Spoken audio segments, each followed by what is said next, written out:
Alright, welcome to the next video, and this video is about creating your product for ads. Most people try and create ads for a product. Don't want to do that, especially at the front end. So we want to create our funnels and products with ads in mind. And again, I want to address also why businesses struggle to scale because they miss out on this. So I have some suggested reading for you before we get going. You want to read 0 to 1, Crossing the Chasm, and Good to Great because it really ties all these ideas together in book form. So I would check them out. They're in the resources section.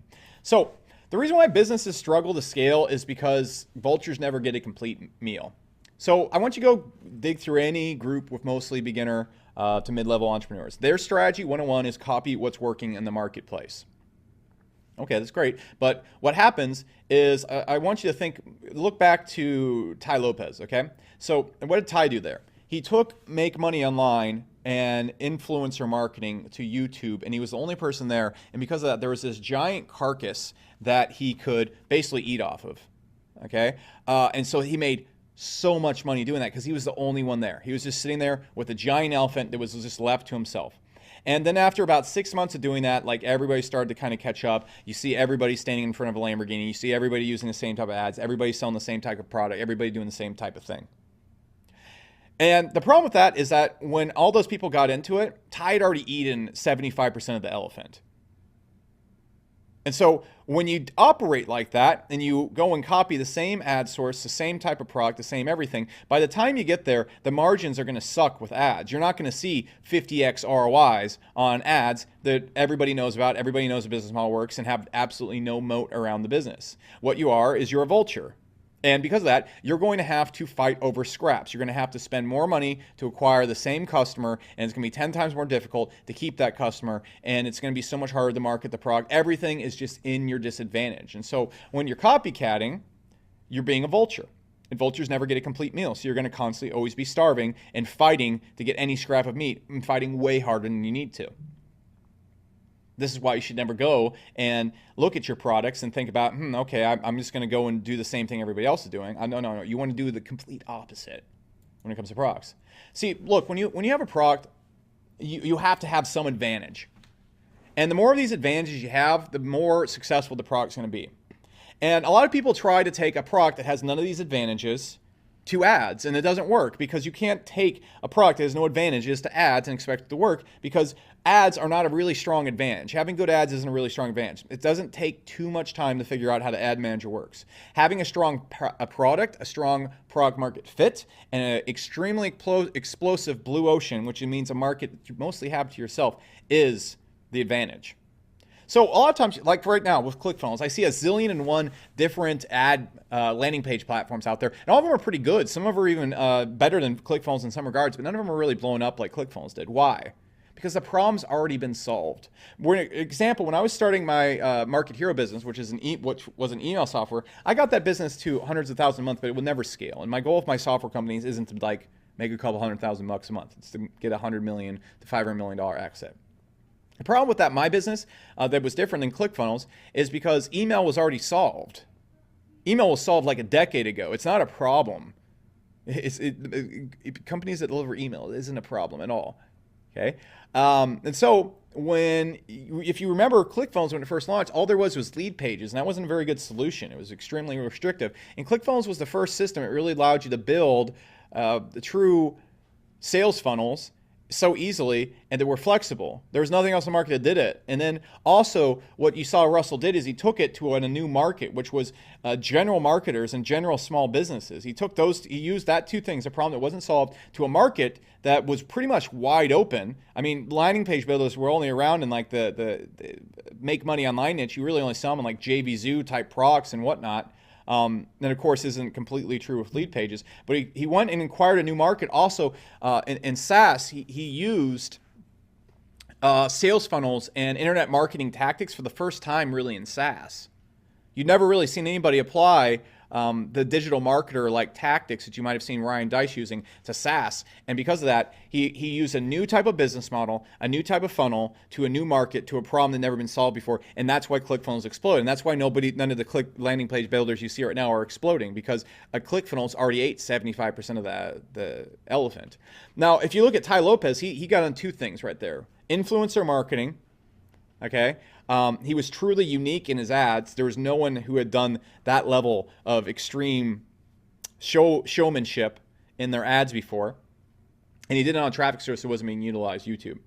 The product wasn't exactly new. There'd been make money online products forever, but he took it in a completely new way to a completely new traffic source and really took make money online products mass market to a market that really wasn't competitive. I can almost guarantee without a shadow of doubt if he tried to do the same marketing tactic now, it wouldn't work, but he's not going to do that because he's smart. Okay, like if every successful entrepreneur that is capable of doing what they've done knows that like you got to get somewhere where you have an advantage, and then when you don't have an advantage, you go somewhere else. Same thing. Okay, so I'd reason that's why you don't probably see him active on YouTube like he used to be. Probably doing something else.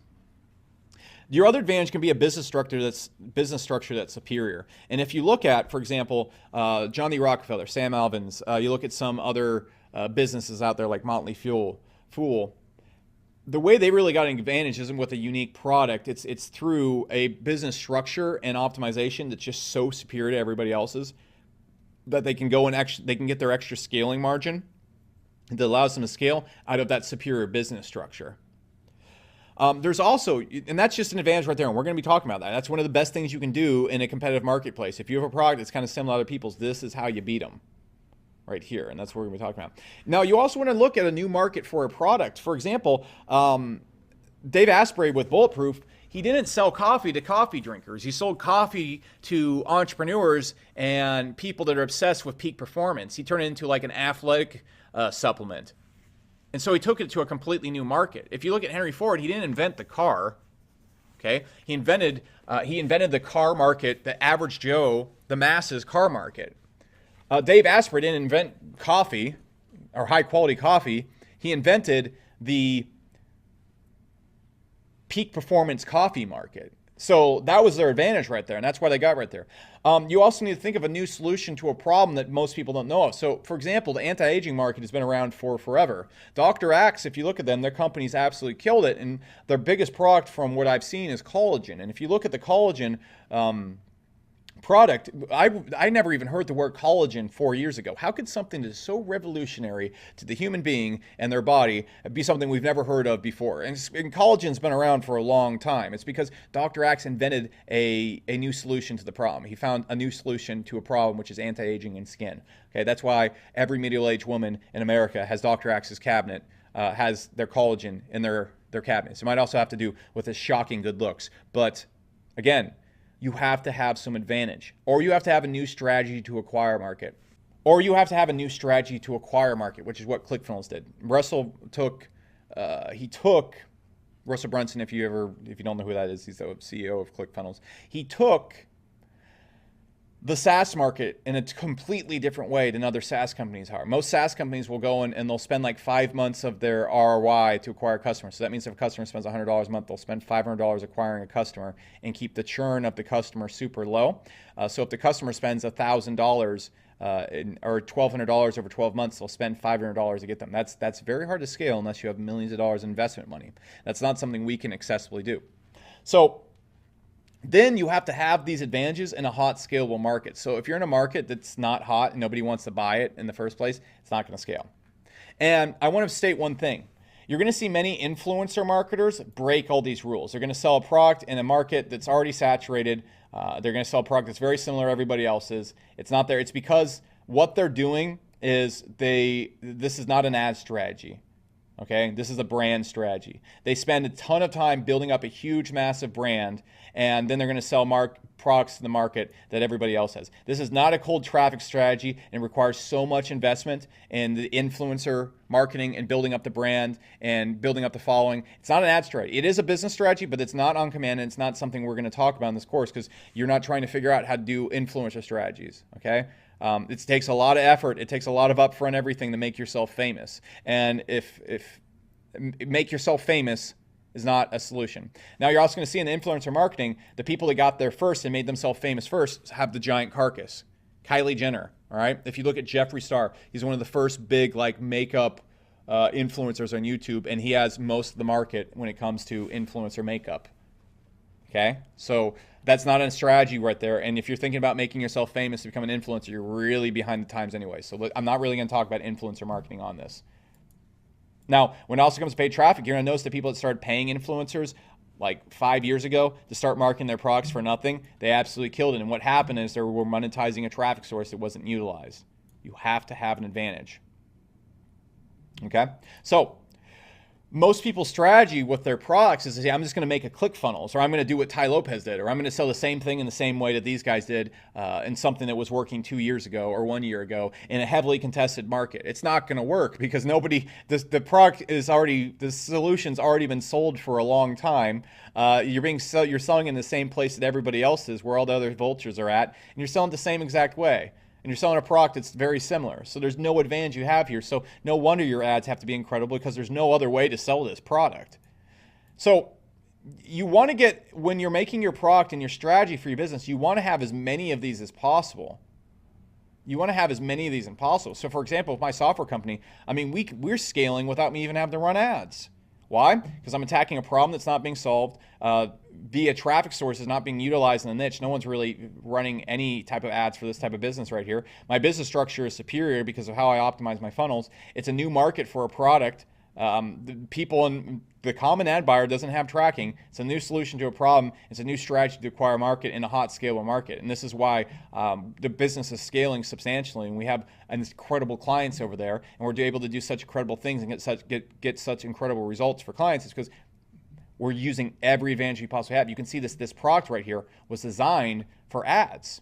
Because when I first made my original product, Market Hero, one of my first big SaaS companies, what was the problem there is the product, that we made the product first, and then we tried to make ads for the product. With Hyros, it's the other way around. I thought, what product can I make that would go perfectly with ads? It has to be able to sold high ticket. It needs to be able to be sold via webinar.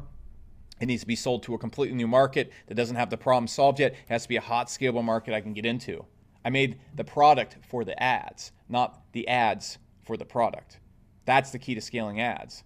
Now let's jump into the clouds and talk about how it actually applies to your business. So look, most people's strategy is, I got this product that I invented with no thought put into how it will interact with ads. Now, how can I sell it with ads? This is so hard to do. It's not impossible, but it's so hard to take a product that has no ad strategy advantages and make it work. The secret is to start with a product that has every ad advantage in the entire world and then connect it to ads, and it's very easy. So the easy strategy is not, what do I currently have access to that I can adapt to sell with ads? You don't want to think, what do I have in my arsenal right now that I can sell with ads? You want to think, what is the very best product and funnel and business I could possibly design to work with ads? What could I make in my business that would be such a good peanut butter and jelly fit with ads? And the funnels and the sales tactics in this course are perfectly set to be peanut butter and jelly with ads. They are the jelly, they are the peanut butter. You put them between some bread, and it is good.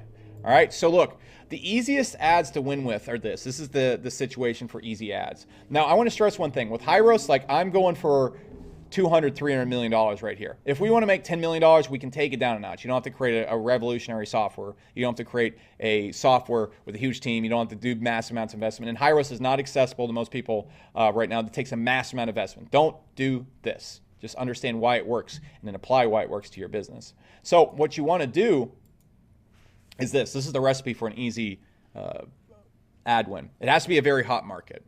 And very hot markets aren't hard to find. Look at what's scaling on YouTube. Look at what's selling in your niche. Look at what, and remember at the beginning of this, I said, don't be a vulture. Don't copy what was working 1 or 2 years ago. It's okay to be a little bit of a vulture if you want to get to like a couple $1,000,000 a year. That's not a problem. I wanted to state that real quick. You want to understand the baseline of these theories and why these theories are so important, especially why they work for billion-dollar companies and $100 million companies. And if you can understand the baselines of these, you again, if you're not going for a $100 million company, that's fine. If you're going for a $100 million company, you're not going to be able to operate with a product that's like anybody else's. Okay, you're going to have to do something and have some severe advantage. Or you're going to have, like, for example, with a lot of SaaS companies that go, and that's the reason why most SaaS companies aren't profitable. They're copying something and trying to solve a problem that's already been solved. And so they need like $10 million in investment dollars, and they still don't even break even for 5 years. That's exactly why they don't work when you have a company like Slack, which is profitable so quickly. So the recipe for a winning product is it has to be in a very hot market, and you'll usually see these hot markets emerging in YouTube, emerging in Facebook groups. For example, like Amazon FBA is super hot right now, and it got really hot like 6 months ago. A really good example of tapping into a hot market is, remember when Bitcoin was blowing up and Tai Lopez made a Bitcoin crypto product, like with no existing market in there. He wasn't a Bitcoin influencer, and they absolutely killed it. I don't know how much they made, but I'm thinking like 10, $20 million. He sold so many copies of it. That's an example of seeing a hot market popping up and thinking, what can I run ads to that is hot? Not what do I have right now that I can do? He wasn't in Bitcoin. He wasn't in cryptocurrency. And he said, whoa, whoa, whoa, whoa, hot market, high ticket product. And he did the same exact thing right here. So you want to think, what markets are emerging and super hot, and what high ticket product can I make? Tai did both of that with his Bitcoin product. And then what markets have lucrative buyers that can afford high ticket? And so this is why if you're doing consulting or services, or you're making a SaaS product, this is the magic key right here. You want to find lucrative buyers. And then you want to think, well, what market right now is not being attacked at this traffic source? On YouTube and Google Ads, the key behind it is there's only a handful of businesses really using it well. There's so much bone, or there's so much meat left on the bone in so many niches. There's so many people not advertising on YouTube. If you can take supplements over there, you can take e-commerce products, you can take your webinar, you can take anything over there. And you can just really be the only person advertising for a long time. And that's a huge advantage. And is not being attacked in this way. Most businesses don't have high ticket products, and high ticket products are the peanut butter and jelly for ads. They're the peanut butter jelly for ads because like you might have seen in the webinar when you first came in here, a high ticket product, if we send 1,000 people to a page and we're paying $5 a click and we have a $1,000 product. All right, no, let's take it up. Let's take it up. We have a $3,000 product and we have a 0.5% conversion rate. So we're only going to get 5 sales out of those 1,000 people.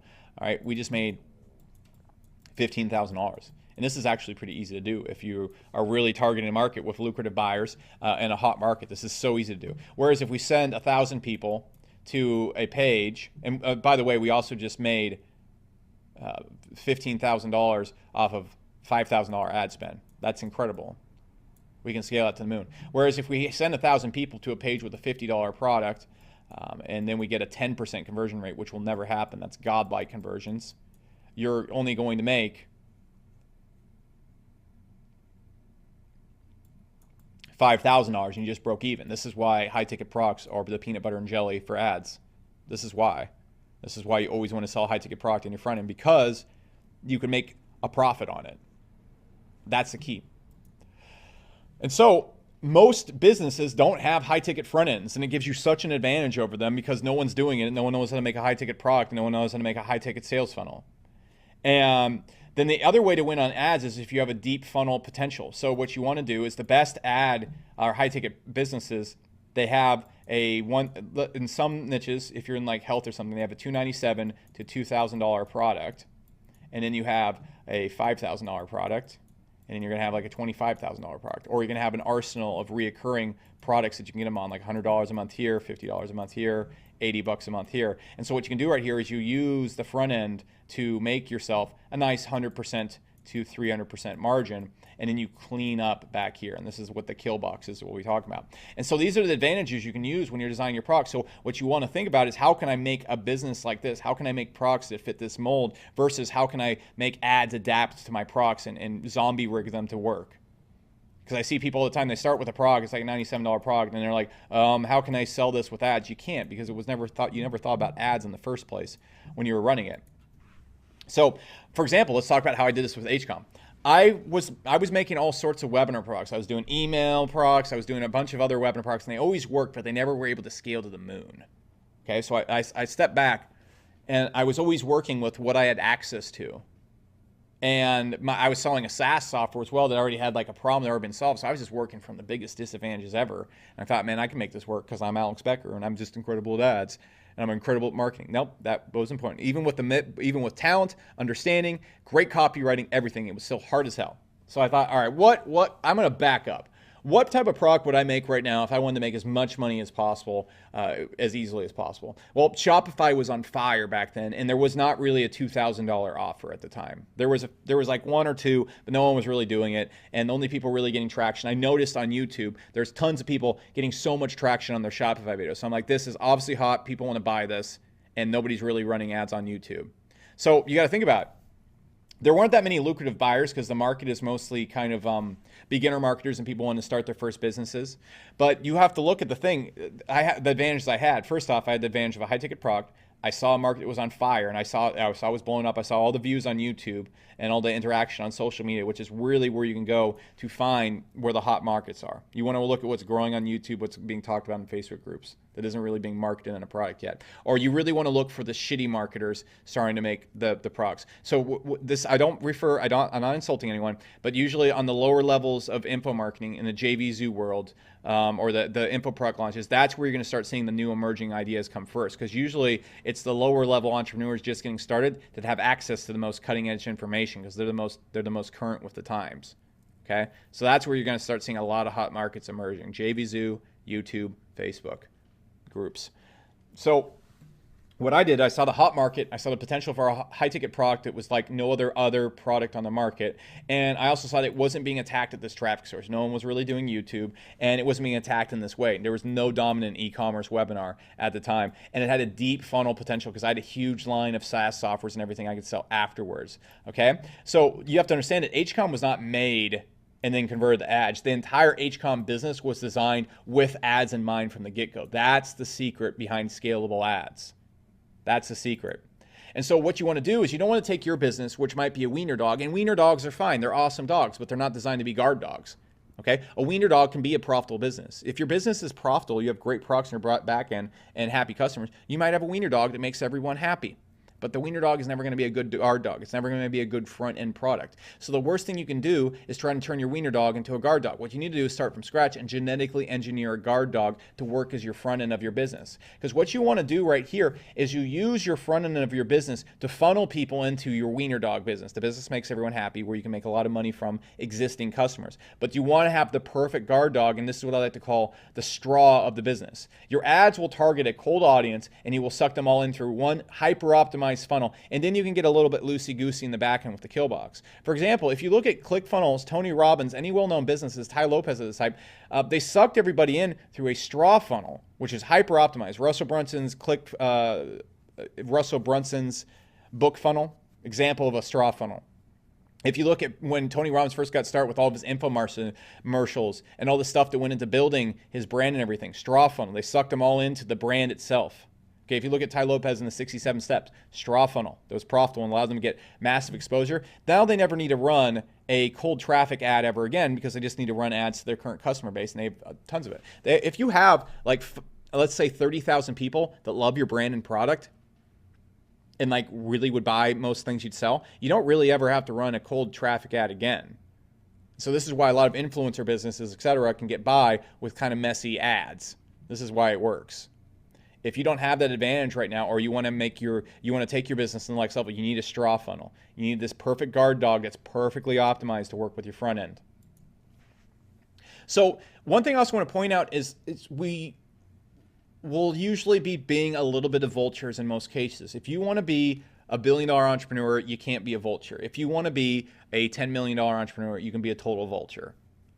I don't say vulture negatively. Look, if you want to make $10 million a year and hang out with your family and go to Vegas a lot, you can do that. It's by being a vulture. And what you need to understand is you need to know how to be a creative vulture. You don't want to be like all the people see in groups who are just like, oh, I see what's working, so I'm going to make the same exact thing. You want to say, what's working in this niche and can be converted into a hot niche and improved upon. So I see webinars and I see YouTube ads working in this niche. How can I just do this in another niche? Like makeup, for example. Okay, so I see that Alex did really well with HCOM in the Shopify niche. What's an emerging niche that people aren't doing what Alex is doing in? Because everyone and their dog is making a Shopify webinar now. There's a zillion different competitors to HCOM. And the only reason it works now is HCOM has like 3 years of optimization on the competitors. That's why it works. That's my only advantage that I have left there. If you take my advantage of hyper-optimization and the strategy behind the business and apply it in another niche, that's where you're going to cash in. Don't make another Shopify webinar. Go and make a I don't know what's really hot right now. Intermittent fasting was hot, started catching fire like 6 months ago, like a year ago. So the right time to make an intermittent fasting webinar was a year ago, and you cash in there. So you want to find what's going on in your niche and what's emerging and really hot right now. So that's what you're going to want to do. You have to find a business right here that has these advantages and is in a hot emerging market and then clone what's going on over here. And so what you want to do, and so one of the other keys to this is you also don't want to try and reinvent the wheel. Look what's worked in other niches. And there's a few different type of funnels that you want to be using. And the ones that we're going to focus on in this program are going to be what I like to call the ovens funnel, okay, or the Russ Ruffino funnel, okay. And so you see the Sam Ovens funnel, that was actually kind of made by Russell Brunson, but most people really recognize it. It's a $2,000 to $3,000 product funnel. You need to be able to master this one, or you want to master the $5,000 plus call funnel. For example, Russ Ruffino's webinar, they've been doing millions of dollars a month for so long. The Sam Ovens webinar is doing millions of dollars a month for so long. There's another funnel I think is really good. We'll talk about in a bonus section. MentorBox's funnel I think is incredible. You can also do large upsell funnels that ClickFunnels does. This is where you just have the deepest funnel known to man, and you just have so many products you can sell and keep selling in a good core product. We're not really going to focus on these ones. We're going to really focus on these ones because these are so easily accessible and clonable to different niches. All right, this is where we're really going to crush it in the program. And you want to start here and then use every possible advantage that we talked about. And then we use the straw funnel, which is a $2,000 to $10,000 product in a hot market, to a new traffic source. Now, I know what you might be thinking too, Alex, I don't know how to make a $2,000, $5,000, $10,000 product. Don't worry, it's easy. There's ways to make really high quality products, and we're not shortcutting anything here. The number one focus on any product should be the customer. It should be the customer and their results. We're not going to take a single shortcut here, but there's a way to create really good products without shortcuts that delight the customer. And I'll show you to do that, and I'll show you to make a $10,000 product, sell a $10,000 product, sell a $5,000, $2,000, $3,000 product. It's easy. It's easy if you know what you're doing. The hard part is finding these emerging markets and being disciplined enough to refine it all around one funnel and then use that to get people into your kill box where you can sell just about anything. Okay? And you need to make sure the whole business lines up, and we'll talk about that. Now, I also want to stress one thing. So you might be in this right now and you're like, oh, well, crap, my main product in my main business right now does not fit anything that Alex just described. And you need to understand that your main product might be a shitty front-end product. That might be why you're having trouble scaling or running ads. It might not be that the ads aren't good enough. It might be that the product's not designed to be a front-end product. That's fine. You can use one thing to sell another. For example, what you could do is if you had a landing page builder, what did ClickFunnels do to sell a landing page builder? They sold information, how to start a business and how to grow an info business as their front end. And then they sold the landing page builder throughout the front end product and in the back end. So they'd lure people in with a $1,000, $2,000 product that was related to the software and then sell the software. That works crazy. You can keep your main product. Many businesses, their front-end product is designed to be a front-end product to sell the main product. I saw Russell Brunson talking one time about Brendan Butchard's funnel, and he has a funnel where he gets new people in. It takes them 3 months to make their money back, but the whole entire funnel is used to like break even or make a little bit of money on the front end, and then they kill it in the back end with their main product. That's where they sell it. So the front-end funnel, the hardest funnel to ever make is your front-end funnel. And so this thing needs to be super optimized, and you can create a product specifically to be a front end to sell your main product. Okay, so that's huge. If you look at a lot of supplement businesses, they created a supplement specifically with super high margins to be their front end, and they use that and they sell that to break even on their front end, and then they sell all their supplements and recurring subscriptions.